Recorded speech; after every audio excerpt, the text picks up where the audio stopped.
don't want to go on a Betty Davis tirade, but everything that happened around whatever happened to Baby Jane and like Betty Davis and Joan Crawford in general was peak tea. First off, they started beefing back in like 1935. Betty Davis premiered in her first movie in like 1933, and that would have been the top headline, except for the fact that Joan Crawford announced her divorce from her then husband, which then became the top headline.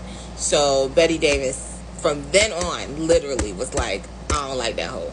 Then Betty Davis did a movie called Dangerous with Joan, and kind of fell in love with Joan.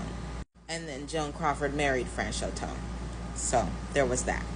Then Betty Davis won the Academy Award for Best Actress for that film, Dangerous. She didn't think she was going to win, so she wore this blue dress. And Joan Crawford talked shit about that dress. So in 1945, the studio goes to Betty Davis and offers her a role in a film called Mildred Pierce. Betty Davis turns it down. Joan Crawford accepts the role, ends up winning the Oscar for Best Actress. In bed, mind you. Pretending to be sick, of course. But people say the truth tea is that she thought that she was going to lose to Ingrid Bergman, who was up for Best Actress for The Bells of St. Mary's, and so she wanted to stay home so she wouldn't have to lose in person. Then she won, so she played sick and accepted the Oscar in bed. So Joan Crawford used to be homegirls with this screenwriter named Catherine Albert. They fell out. So Catherine, Joan's ex-best friend, in 1952 writes a movie called The Star about an aging Hollywood starlet who's trying desperately to hold on to the little bit of fame that she has left. And who knows who that could have been about. But surprisingly, Betty Davis was more than happy to sign on and play that role. Ecstatic even. 10 years passes, and then we get to 1962 with Whatever Happened to Baby Jane. And Joan had to convince Betty Davis to do the movie. Betty Davis said two things. Number one, I got to be Baby Jane. And number two, I got to know you're not sleeping with the director, because I'm tired of you sleeping with men that I got to work with. We not doing that no more. So Joan Crawford's late husband worked at Pepsi, and Joan was on the board of directors at Pepsi. So Betty Davis had a Coke machine put on set. Now, of course, there's the part of the movie where Jane starts to treat her sister horribly, and Betty has to drag Joan's body around. Well, some reports say that Joan put weights in her pocket so that her body would be heavier, and some reports say she just basically made her body dead weight so it would make it really hard for Betty to drag her around and like basically hurt Betty.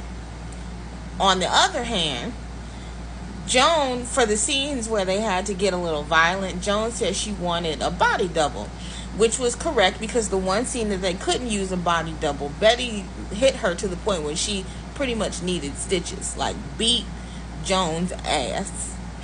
Now, of course, they were both amazing in the film, but Joan pretty much played, the pretty character.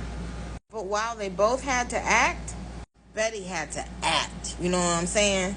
She did not mind getting ugly if it meant bringing a character alive. And Betty was quoted one time saying that Joan Crawford is a movie star, but I am an actress. In this movie, I would say is a pretty damn good demonstration of what she was trying to say. Betty gets nominated for an Academy Award for Best Actress. Joan does not. Now, if you ask Joan, she will say that she sent her love and regards. Betty will say that Joan is full of shit. Joan petitioned against her winning that award. And Joan called everybody that she could and said, if you cannot accept your award, I will accept it for you, including Anne Bancroft, who was up against Betty Davis for Best Actress that year.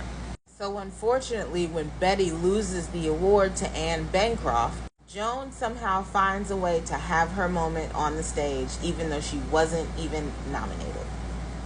So then they were supposed to do another film that was supposed to be sort of a sequel to Whatever Happened to Baby Jane, and Joan Crawford dropped out because she didn't want to get upstaged by Betty Davis again. Betty Davis was once quoted saying, the best time I ever had with Joan was when I pushed her down the stairs in Whatever Happened to Baby Jane. So at least that was a good experience for her. And while Joan was once quoted saying that Betty looked like she'd never had a happy day or night in her life, when Joan Crawford passed away, it is widely rumored that Bette Davis said, You should never say bad things about the dead. Only good. Joan Crawford is dead. Good.